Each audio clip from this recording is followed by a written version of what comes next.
All right, in this video, we're going to be discussing the families of graphs and also non-linear inequalities. So parent graphs are the functions that exist prior to any type of transformation. So these are some of the parent graphs that you should be familiar with. This first one is a constant function. If the horizontal line crosses the y-axis at 1, then the equation of the line would be y equals 1. The next is an identity function. It's a line that has a y-intercept at the origin, and the slope is 1. That's the identity function. The equation for our identity function is y equals x. Next, we have a quadratic function. The graph of a quadratic function is a parabola. This parent graph is the equation for this parent graph is y equals x squared. Next, we have a cubic function. The equation for the cubic parent function is y equals x cubed. Square root function. This is what the graph of a square root function looks like. The equation for that parent graph is y equals the square root of x. Next, we have an absolute value function. The graph of an absolute value function is a v. The equation for that graph is y equals the absolute value of x. Next, we have a greatest integer function. The graph of a greatest integer function is a step graph. The equation for that step graph is y equals, those symbols are the greatest integer symbols, y equals the greatest integer of x. And then lastly, we have a rational function, which has some asymptotes. The equation for the equation for that graph is y equals 1 over x, or y equals x to the negative 1 power. All right, nonlinear transformations. All right, so now we're going to be looking at transforming other graphs other than just lines. So we have a cubic graph here. If I have transformed that and I add 2 to that parent equation, that's going to shift that graph up 2 units. Remember, anything that is done inside the parenthesis is going to affect the graph horizontally. It's going to shift it horizontally in the opposite direction. So right now inside of the parentheses, we're adding 5, so we're going to be doing the opposite, subtracting 5 horizontally. So that's going to shift the graph 5 units to the left. And negating the graph flips it or reflects it across the line, across the x-axis. So that green graph is the reflection across the x-axis.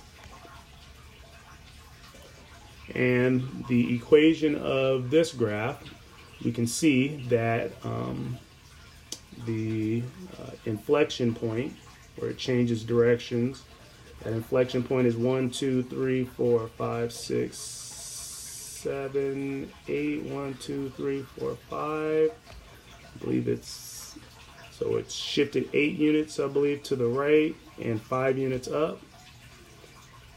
So we should be subtracting 8 inside of the first thing we're going to do is negate it, because this the graph that is shown is reflected, it's flipped vertically. So it should be negated, and we should be subtracting 8 inside the parentheses. And then it's also shifted up, I believe, 4 units. So we should also be adding 4 outside the parentheses. Shifted up 3 units. It's actually shifted, it looks like it's shifted up 1, 2, 3. Looks like it's actually shifted up 4 units. So let me see if I can change that. Change that to a 4.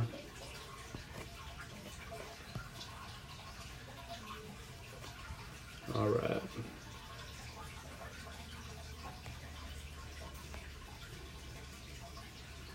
All right, next, another nonlinear inequality. All right, so we can see from that square, that power of 2, that this is a quadratic function. So the graph of this is going to be a parabola. So to determine where the vertex of the parabola is, we look inside of the parentheses, and inside the parentheses we're adding 7. So that is going to shift the graph 7 units to the left. And outside the parentheses we're adding 2. So that's going to shift it 2 units up. So the vertex of our parabola is going to be at -7, 2.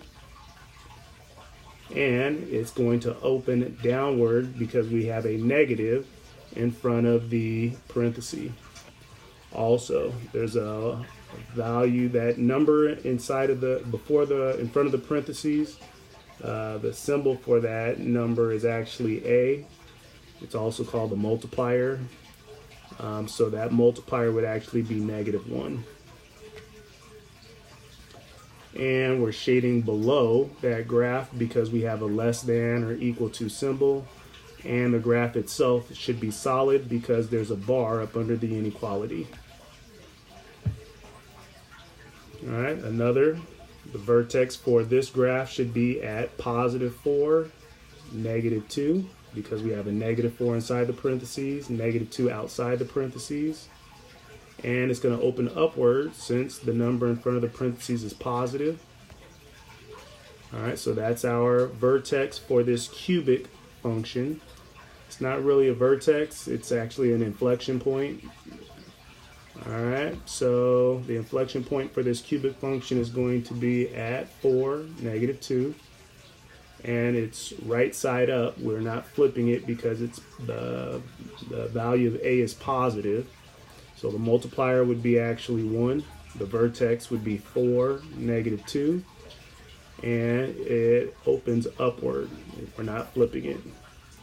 We're going to shade above that graph because we have a greater than or equal to symbol. All right, last one. This is a absolute value function. So the graph of an absolute value function is a V. The vertex for that V, inside the absolute value bars, we're adding 2. So the x coordinate of the vertex will be -2. And then outside the parentheses, outside the absolute value brackets, we're adding 3. So the y coordinate of the vertex is going to be +3. All right, so that is the vertex of our V, and the V is going to open downward since we have a negative multiplier, and that multiplier is actually going to be -1. Dashed lines to draw our V because there's no bar under the inequality, and because we have a greater than symbol, we should be shading above the graph.